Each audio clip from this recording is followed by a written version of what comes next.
আসসালামু আলাইকুম রহমতুল্লাহ। সবাই ভালো আছেন?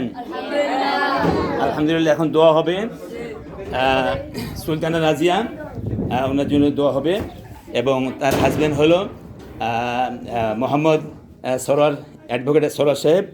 তো দোয়া হবে ইনশাল্লাহ, আমরা দোয়া করব তাদের শুভ বিবাহ আল্লাহ যেন কবুল করবেন। আমিন বলেন।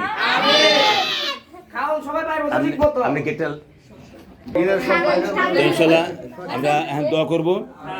দুরূদ পড়েন। আল্লাহুম্মা সাল্লি আলা মুহাম্মাদ ওয়া আলা আলি মুহাম্মাদ কামা সাল্লাইতা আলা ইব্রাহিম। শুনেন, আমাদের এই মাদ্রাসার মানে আলহাজ বদিউল্লাহ স্যার বলছেন যে দোতলা করার জন্য। বলেন আলহামদুলিল্লাহ বলেন। কারণ নিচতলা মাদ্রাসা, দোতলা আবাসিক থাকবে, ঠিক আছে? এই জন্য তো এই জন্য আমরা দোয়া করবো সবার জন্য। তো আমাদের যেন